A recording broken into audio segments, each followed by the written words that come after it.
Bonjour, bien-aimés dans le Seigneur. Je vous salue encore par la grâce de Dieu qui nous a toujours aimés. Nous avons dit que ce Dieu-là nous aime beaucoup et c'est par son amour seul que nous sommes aujourd'hui vivants. Parce qu'il y a de nos amis aujourd'hui ne sont plus. Mais néanmoins que vous, par la grâce divine, ce Dieu-là nous a tous permis pour que nous soyons les bénéficiaires néanmoins de la journée et vivre l'importance, n'est-ce pas, de l'exhortation d'aujourd'hui. Parce que cela va nous accompagner même jusqu'à l'enterrement, même à notre mort, nous allons vivre ça. Une fois que tu tombes sur cette vidéo, continue à regarder cette prédication jusqu'à la conclusion. Parce que ça dure au moins 50 minutes. Et je t'invite, bien-aimé dans le Seigneur, que nous soyons connectés en esprit pour bénéficier de la grâce de la parole divine. Parce que c'est le seul moyen pour nous de vivre.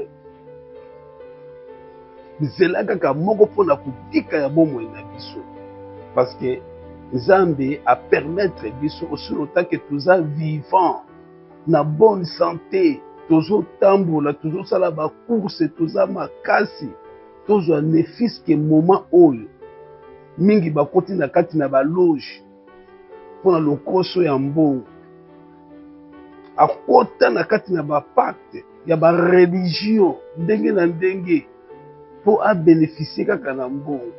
Mais yo biloko lo koti te. Dieu te donne jour après jour, il te donne la vie. Mais c'est le moment de profiter, bien-aimé, et de saisir cette occasion avec puissance et énergie. Mais sache-le bien que ta vie est toujours éphémère. Tout le monde a un président, il y a une maladie. Tout le monde a un président de la République. Comment est-ce qu'il y a une maladie? Et si bangonzo, tu vas me cancer. Bamusu babela ba maladie pulmonaire bakoka kozala guéri na côté. Mais toi tu es là et ce moment particulièrement est pour toi. Je sais que nous traversons, n'est-ce pas, des événements difficiles, troublants, mais accroche-toi à Dieu. Bien-aimé, mouton qu'on s'habille sauter. L'histoire de Christ est réelle. Christ est le Messie. Il est venu, il avait choisi les 12 pour poser fondement, n'est-ce pas? Il y a l'église. Le fondement est posé. Nous aussi sous la complication. Tout l'andakaka. Au Christ a ébaki kosopa mafuta na ba apôtre naé et que les apôtres ont donné leur vie, leur âme, leur corps pour que aujourd'hui na ba difficulté bazaki nango batika ne fils qui ba message est gravé sur des pierres. Gravé dans le parchemin, gravé n'importe quelle plume, pour que yo lelo au bénéficier la connaissance il y a Christ. Yangwana, nous ne pouvons plus continuer notre petite exhortation sauf qu'il a notre prière. Nous allons prier Dieu comme nous disons toujours que la prière est la seule solution pour nous. Car la Bible dit que faites connaître à Dieu vos besoins par la prière. C'est pourquoi, sans l'intelligence de Dieu, nous ne pouvons plus parler de ces histoires ici. Il faut que nous ayons son intelligence. Il faut que nous ayons son moyen de sagesse renouvelée à Sika. Pour que nous ayons une opportunité ou nous saisir l'opportunité ou nous de vivre le bonheur. Nous prions. Seigneur Jésus-Christ, c'est bien, au Pessibiso Makas, au Pessibiso Mayel, les conjonctures qui traversent l'humanité actuellement, pour éviter Nini et Zali Kozelabiso na Liboso. Mais c'est que nous te demandons de soutenir foi na biso. Na ba chemin nyoso tokoleka. Na bitumba nyoso kokoma, au soutenir foi na biso. L'exhortation, tout ça na intelligence, tout ça na sagesse, tout ça na sagesse et intelligence. bénir bato nyonso bakofungola video oyo basaisir notion oyo bavivre bolamu na yo baolingi kobimisa bango na kati na bareligio bakangama kuna Seigneur obimisa bango baolingi otinda bango mpona évangélisation otinda parce que bilanga eza monene oyo wapi basali eza na bamboka mosusu bakangama na bareligion traditionnelle message kuna soki ekoti basali bazoboma nde koboma bango mais yo nde moto kotinda biso toza baenveloppe oyo otindaka na kati ya balettre tinda biso mpasi que ces messages soient bénis baoyo nyonso bazolanda bazala pe assistance na yo joie na yo Seigneur ezala na kati na locution oyo parce que ce que nous allons parler aujourd'hui il s'agit de l'église pour tout comprendre l'église yango wana nzambe tosengi présence ya Saint-Esprit manifester lisusu l'intelligence na biso ndenge Thomas alobaki na biso que c'est que nous demandons à Dieu que vous soyez remplis de la connaissance de sa volonté connaissance ya volonté na yo en toute sagesse na mayele nyonso en toute intelligence na bonya nyonso tolata yango spirituel mayele ya molimo efungwa na telemeli nguya nyonso ya mabe ezala mosika na kombo na Yesu Kristo amen. Alors bien aimés, aujourd'hui nous allons continuer notre leçon. Nous parlerons aujourd'hui de l'église de tobandaki toujours na église primitive tomonaki kuna ndenge nini l'église ezaki kotambola ke toyeko comprendre ke oyo tozovivre yango lelo eza nango église primitivité eza nde bacongrégation bamakanisi ya bato ekoti bapersonnalité humaine ekoti église ya bato ekomi na kati ya kokufa mais na l'église au juste c'est quoi yango tolingaki tomeka mpe koparler sur l'église de Dieu. Oh, bato mingi bazo ignorer une église c'est quoi au juste terme église ezalaki prononcé pour la toute première fois na kati na Bible na ye moko Jésus-Christ notre Seigneur Yeshua Machia le roi des rois le prince de la paix a dévoilé secret oyo ebombama banda kala sur l'église abimisi yango libanda.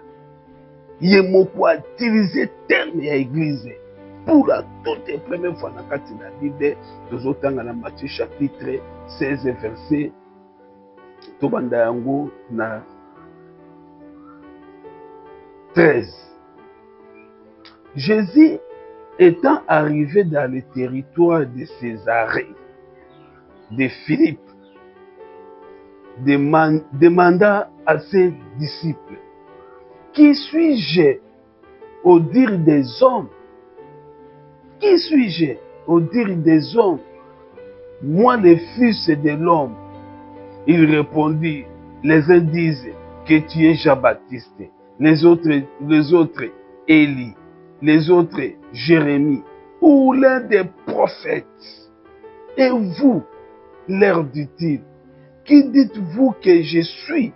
Simon-Pierre répondit: tu es le Christ, le Fils du Dieu vivant. Tu es le Christ, le Fils de Dieu vivant.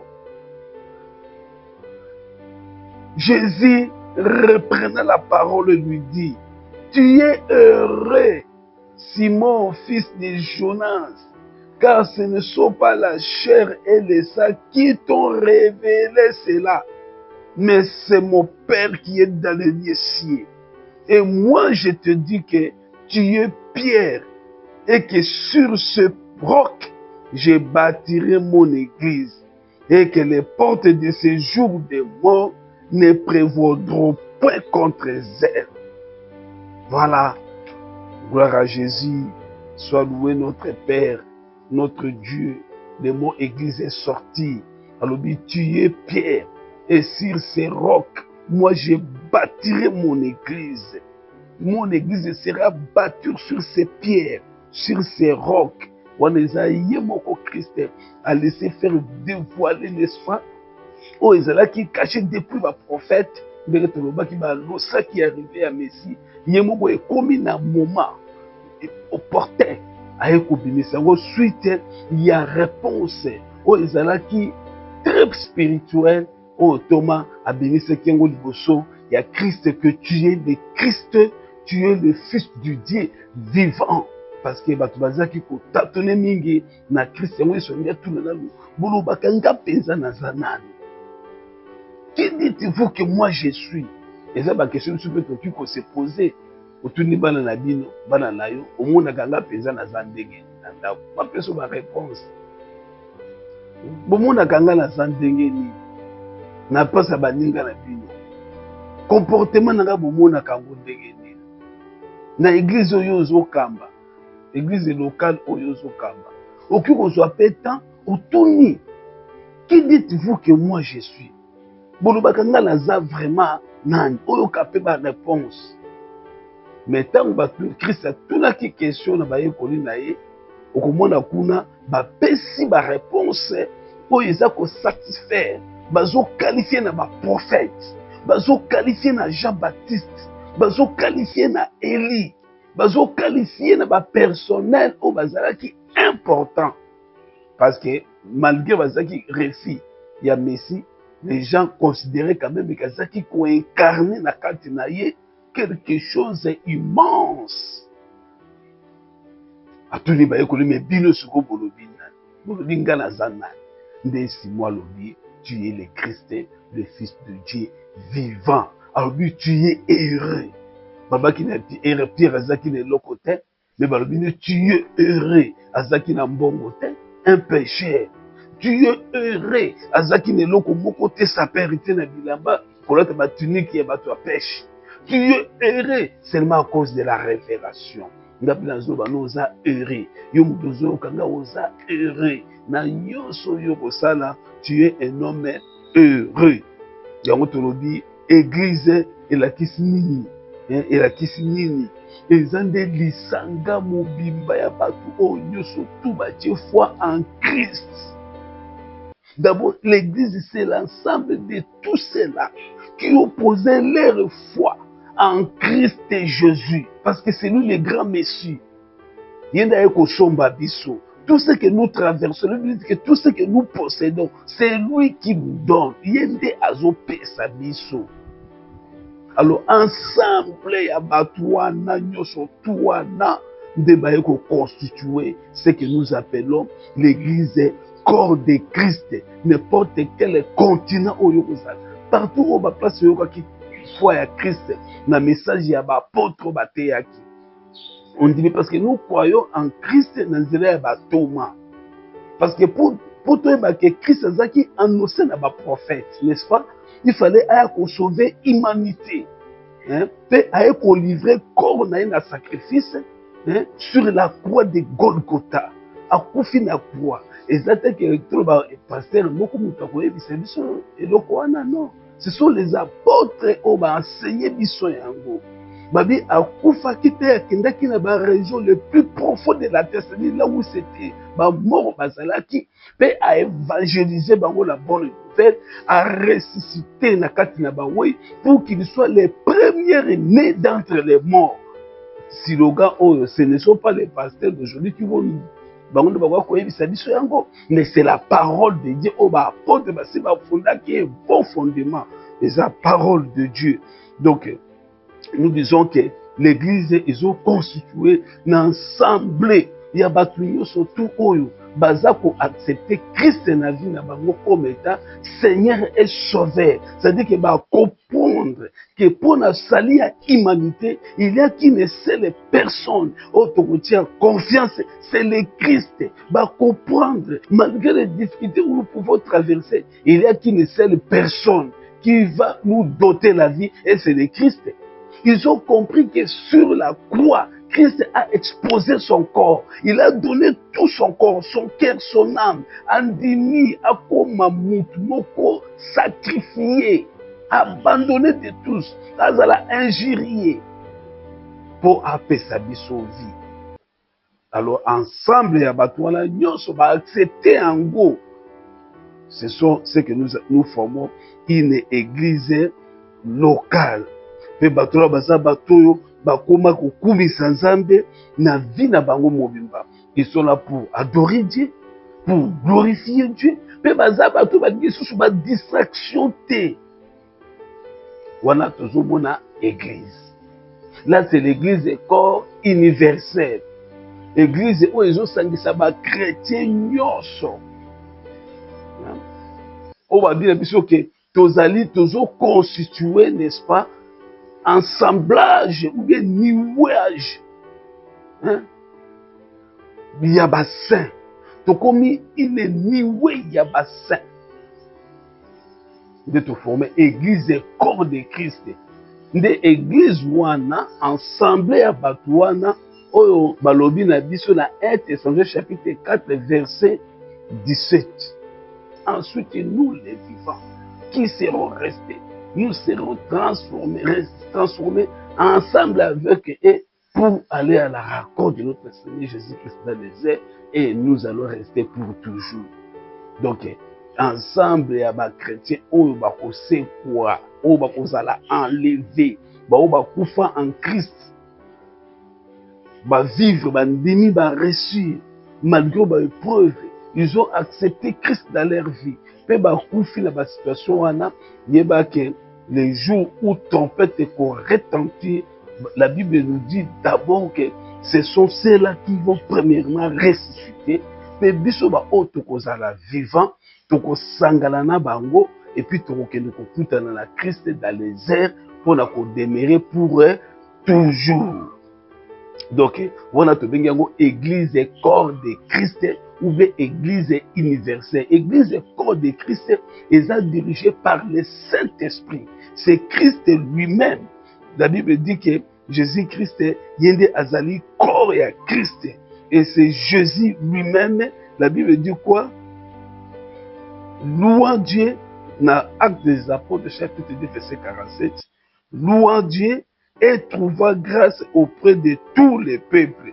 Et le Seigneur ajoutait chaque jour à l'église ceux qui étaient convertis. C'est-à-dire que c'est Christ maintenant qui fait projeter dans sa corbeille, qui fait projeter dans son ensemble, n'est-ce pas, tous ceux-là qui étaient convertis.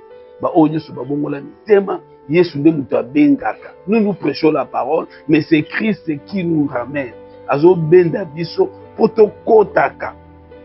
Parce que le jour de l'enlèvement, tout va constituer, n'est-ce pas, dans l'église corps de Christ, va échapper à la grande tribulation.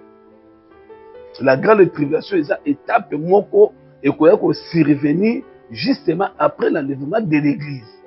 Dès que vous avez un rôle écuménique, n'est-ce pas? Rôle de religion, parce que vous avez une coalition de religion, tout est sangana pour la communauté, église écuménique ou apostate, ou pour combattre maintenant, combattre pendant la grande tribulation.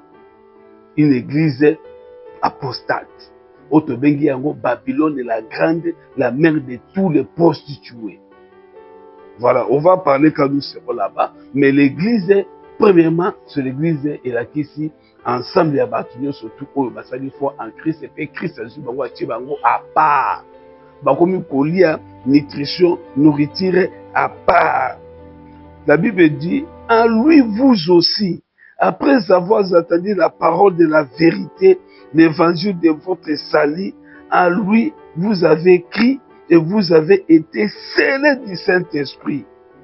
Ainsi donc, vous n'êtes plus des étrangers ni des gens du dehors, mais vous êtes concitoyens de ce gens de la maison de Dieu. Vous avez été édifiés sur le fondement des apôtres et des prophètes, Jésus-Christ lui-même étant la pierre angulaire.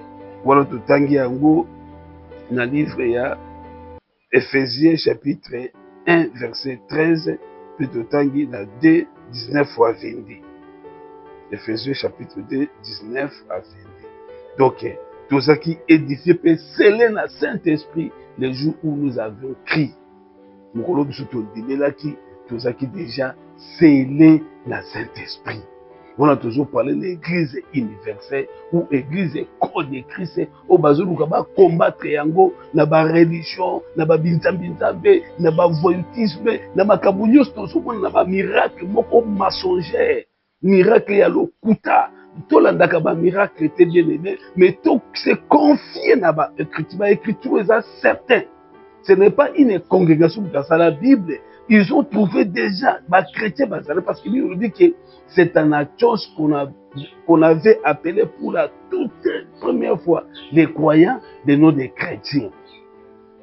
Et ça qui déjà dans le premier siècle, déjà Bible qui parce que écriture, lettre, et ça qui déjà pour avertir, pour tinda bato apôtre lobby que vous serez réellement sauvés seulement si vous retenez ces mots ici avec les thèmes que moi je vous ai annoncé l'évangile. C'est ça qui déjà kokende. Nous constituons maintenant une assemblée de doués. Nous formons un corps de Christ. Lui-même étant la tête du corps, à son coordonné biso, malgré les traversées difficiles, malgré les situations, tu continues na foi en Christ.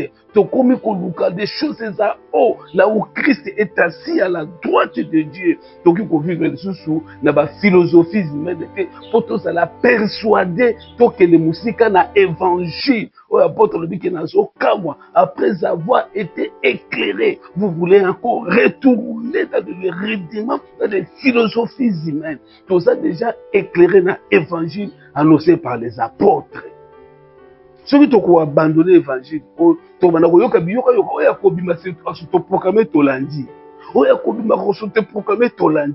en même temps, espèce Yabatu, l'évangile s'éloigne de nous, l'évangile primitif s'éloigne de nous. Moi, il faut saisir, donner l'église corps de Christ.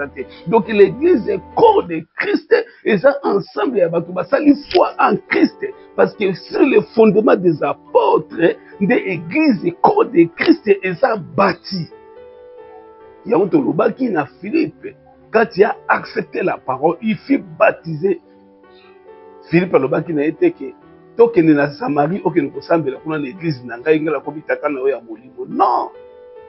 Atika kiye ake azokumi sanzambe na ye.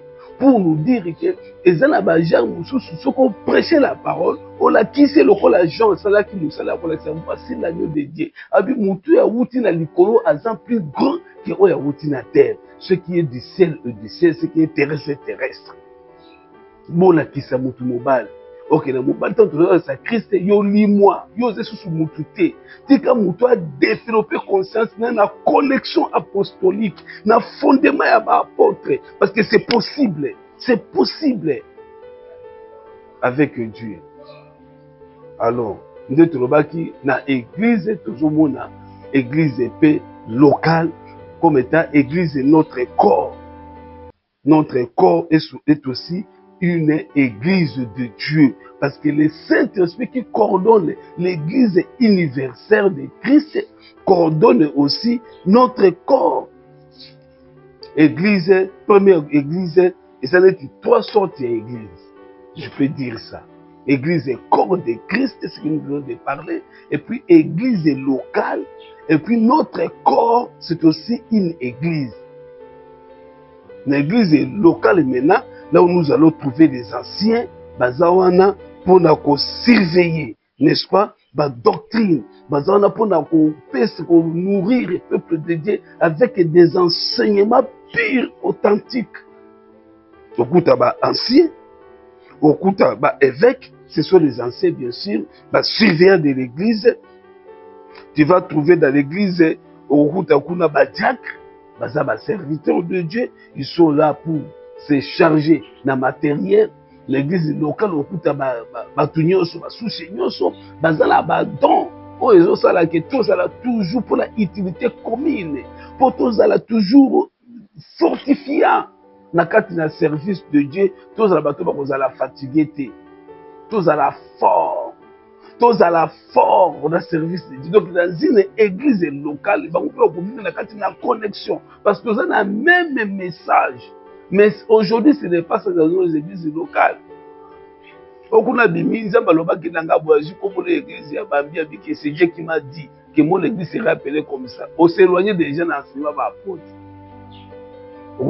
Église de Corinthe, église de Laodicée, église de Philadelphie, église de tout ça, chaque église est comportée Congo.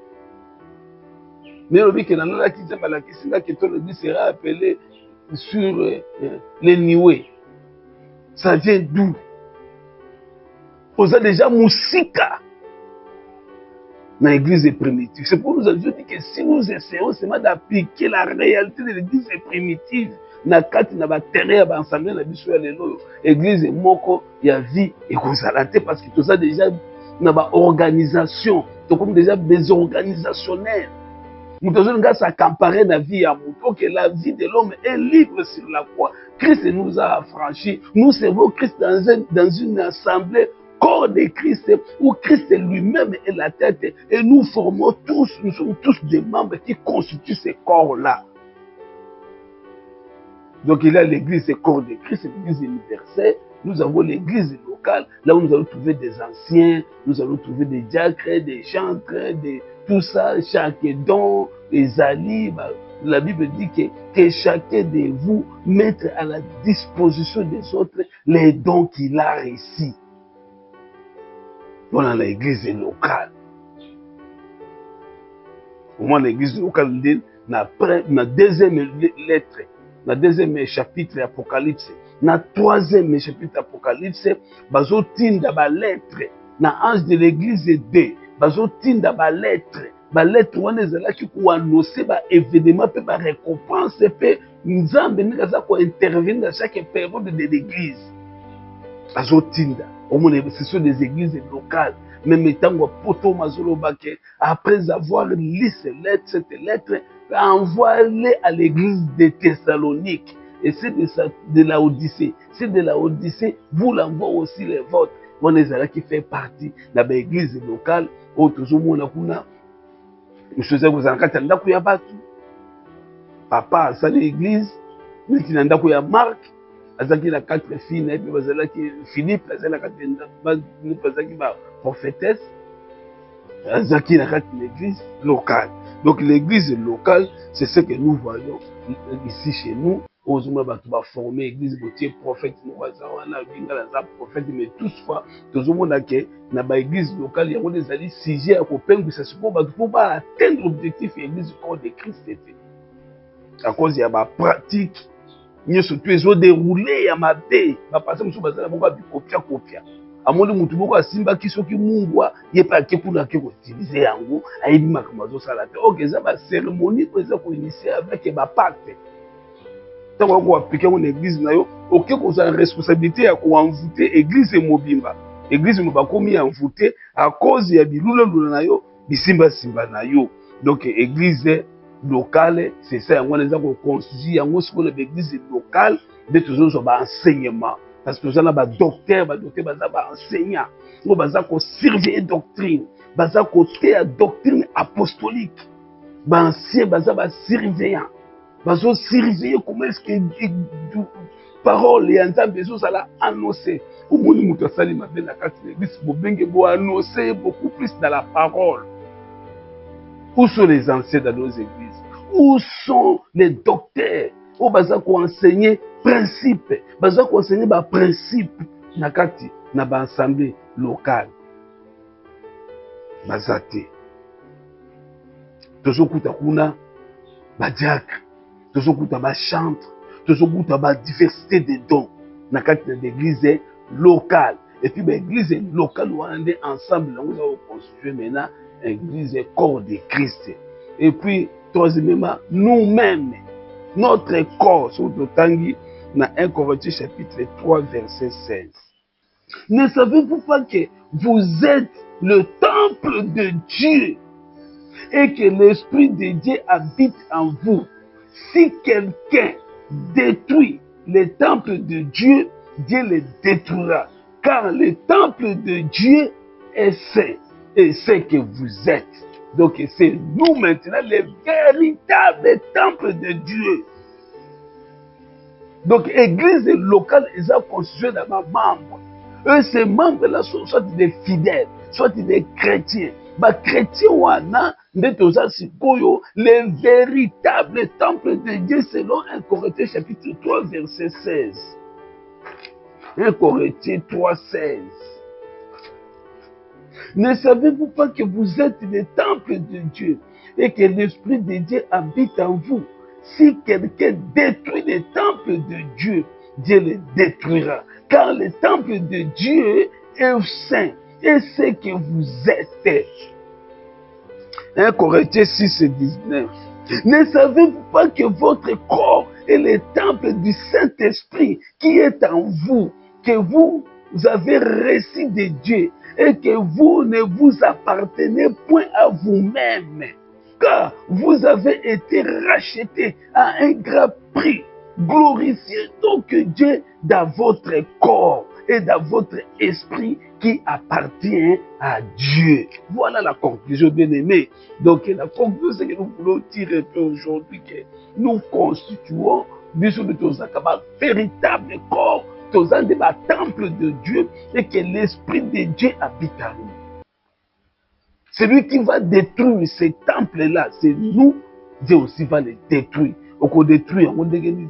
Là-bas, Ève à Galates chapitre 5, verset 17. Les désirs de la chair. On se dit, dans Galates 5, verset 19, le désir de l'esprit, où il est contraire à celui de la chair. Donc, nous sommes les corps, nous sommes les temples de Dieu. Donc, bref, c'est que nous allons communiquer comme nous sommes dit. Quand nous parlons de l'Église, nous voyons trois grandes dimensions. Première dimension, c'est l'Église universelle ou l'Église corps de Christ. C'est-à-dire que tout côté la Église corps de Christ, où Christ lui-même est la tête. Même si nous allons des membres et corps de Christ, lui est le chef de l'Église. Alors Christ a offert son corps sur la croix pour former maintenant cette église-là. L'église, on dit église universelle. C'est l'ensemble des rachetés. Na œuvre salvatrice, il y a Christ sur la croix. Mais ça dit foi en Christ. C'est-à-dire que la souffrance de Christ, c'était pour nous. Et le sang de Christ qui a été versé sur la croix, c'était pour notre rachat. À Somba Bisso. Et puis ils ont accepté que Christ a ayaki, à quoi deuxième venu, bazo quoi dans l'élément de l'église, bazo quoi dans l'enseignement à l'apôtre, et on va constituer ce que nous appelons l'assemblée des niveaux, ou bien une église corps de Christ, et partout, parce que les chrétiens, bazana, soya trompette, bazo servir, na justice, na sainteté, puis la commis batte là, attendement na bango eza prudent na so ya trompette parce que ezali signe. La Bible dit dans 1 Thessaloniciens chapitre 4 verset 16 à 17. Car le Seigneur lui-même a un signal donné à la voix d'un archange et au son de la trompette de Dieu descendra du ciel. Et les morts en Christ ressusciteront premièrement. Ensuite, nous les vivants qui seront restés, nous serons tous ensemble enlevés avec eux et sur des nuées à la rencontre du Seigneur dans les airs. Et ainsi, nous serons toujours avec le Seigneur. Consolez-vous donc les uns les autres par ces paroles. Donc, c'est-à-dire que bangonde sukoyo oyo Christ akoya ko racheter, oyo akoya ko enlever pour na ko eplongola bango na kati na trouble oyo ezali bongo, trouble ya nini, ya la grande tribulation oyo ko se battre sur la terre.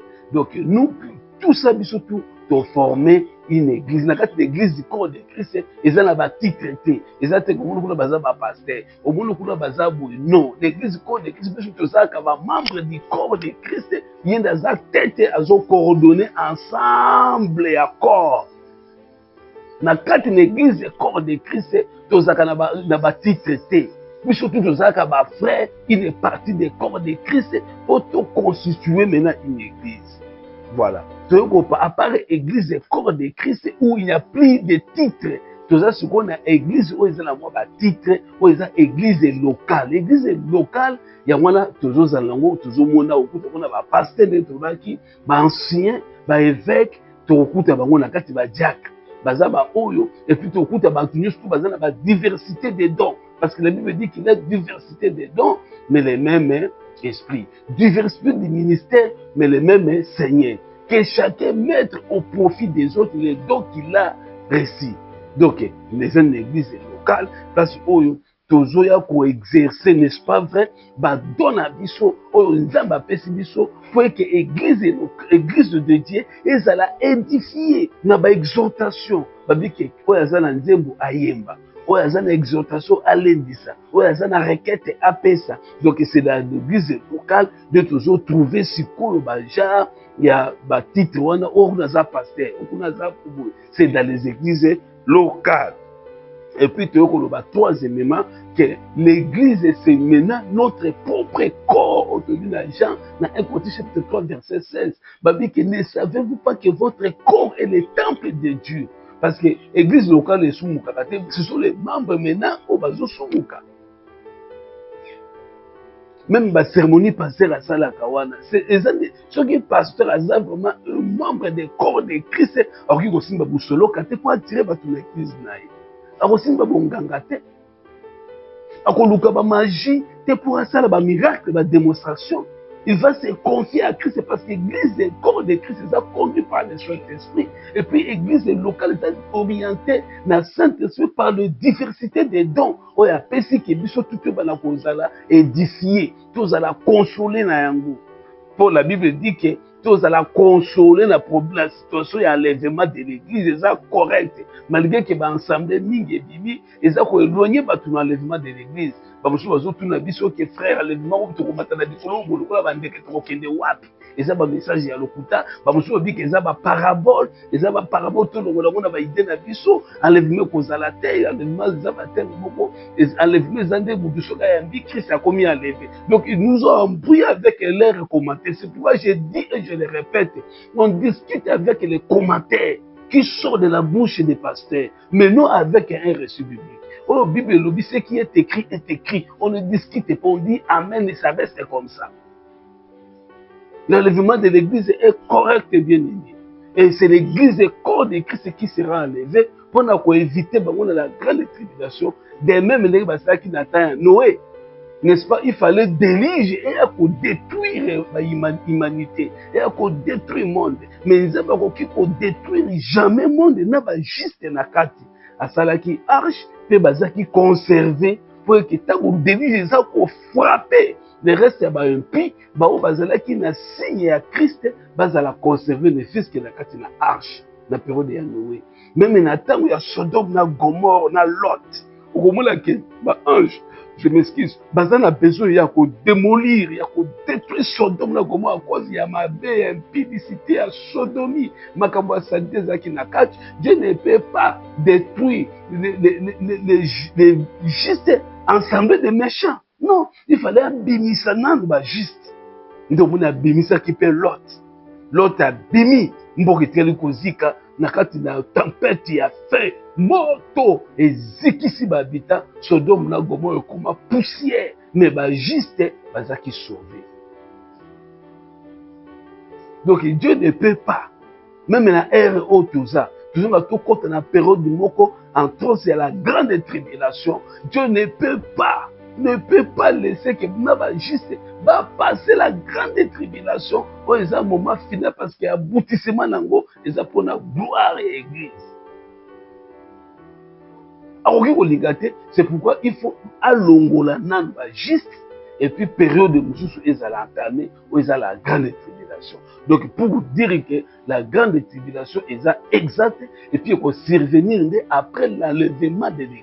Il faut l'église ezala enlever, ezala hors de parce que ça va tout constituer corps de Christ, bandima qui possède la Christ, bandima qui langage apostolique, bandima qui que Christ a kufa qui peut assez quoi qui pour la bango, peut a promulguer qui loue na munoko ya ba apôtre pour na sali ya ba âme et baza la confiance bazoto na la justice et la persévérance.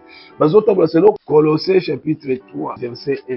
Si donc vous êtes ressuscité avec Christ, cherchez les choses d'en haut où Christ est assis à la droite de Dieu. Attachez-vous aux choses d'en haut et non de celles qui sont sur la terre. Car vous êtes morts et votre vie est cachée avec Christ en Dieu.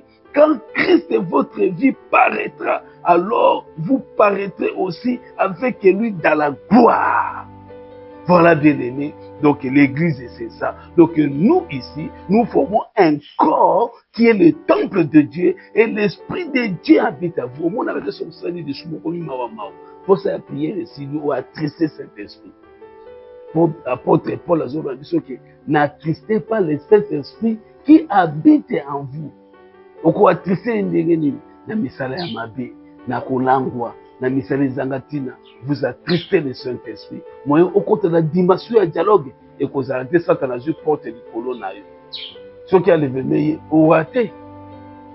Il faut kozala prudent bien aimé, qu'on persévérer dans la justice. Il faut persévérer dans la justice. Il faut obima molo. Sans la persévérance, oh, apôtre Paul a dit que c'est avec beaucoup de tribulations qu'il nous faut pour entrer dans le royaume de Dieu. Alors dit que le Saint-Esprit me montre toujours un chemin de souffrance que moi je dois traverser. Cette chose c'est un apôtre de Kakanzela, ya mabaku, ya basi, ya souffrance et ya kufa. Bongo yo bien aimé, Peka, Kangama. Donc l'église, pour conclure, c'est en trois dimensions d'espace. L'église est corps de Christ qui est l'ensemble de tous ceux-là qui ont fait foi en Christ. Mais nous avons dit que l'église est ceci, assemblée locale, c'est que nous voyons les assemblées ici chez nous. Là, c'est pour l'édification de nos âmes en Christ par les enseignements des apôtres. Et nous-mêmes, nous formons aussi une église corps de Christ parce que le Saint-Esprit de Dieu habite en nous. Et nous tous cela, nous faisons foi en Christ, nous serons enlevés.